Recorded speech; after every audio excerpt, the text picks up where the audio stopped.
Most players will choose their class based on what's the meta right now. And that's exactly why they will struggle later in ROO Classic.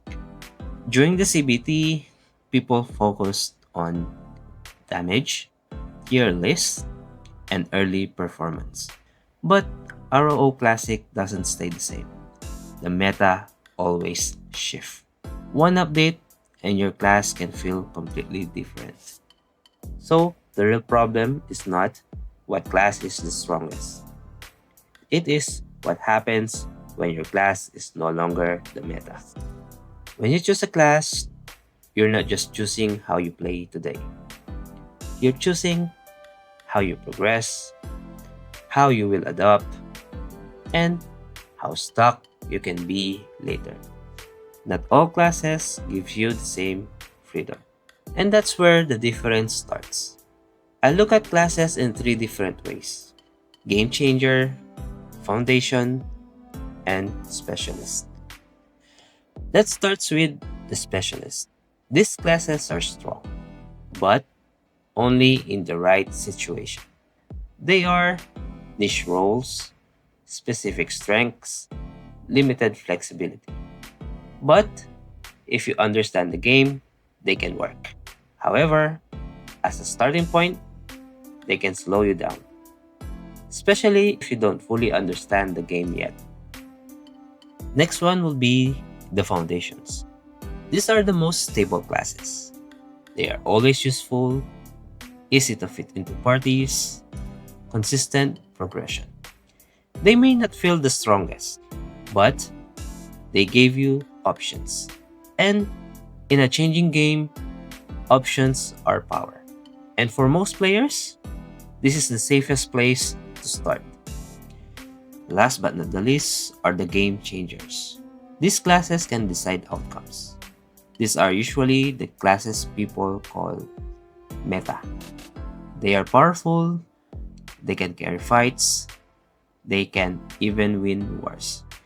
But they come with a cost: high investment, high responsibility, hard to pivot away from. If she starts here, you're committing early. So, if you're just starting, don't think about what's the strongest.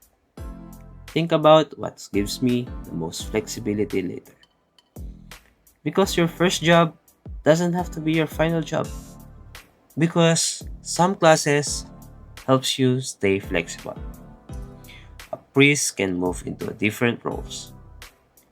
A sniper can farm and transition later. Some classes helps you build your path and not lock you into one.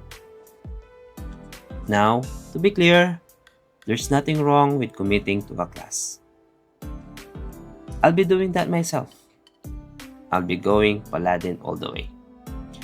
And during the CBT, I started chasing Paladin, especially the sacrifice build. And at that time, it looks very strong. It looked like the meta. But then, it got nerfed. First, they reduced the sacrifice damage in PvP. Then, the bigger nerf hits. They reduced the HP decay from 30% down to 15%. And even at higher refinement, from 50% down to 30%. And on top of that, they added penalties, especially on reflect shields, which cut your physical damage by 50%. So, the build I started with was no longer the same build anymore. And at that point, I only have two options: switch out or stay and adapt. And I chose to stay. I didn't switch build completely. I adjusted it, I tweaked it to be more sustainable. That's what commitment really means. Not just choosing a class when it's strong, but learning how to stay with it, even when it's no longer perfect. So, the real question isn't what class is the strongest. The better question is, do I want flexibility or can I commit? In Ragnarok Online, meta will never be stable. It will keep on changing, and your decision at the start will shape your entire journey. So, how are you going to choose your class now? Flexibility or full commitment? Subscribe for more updates.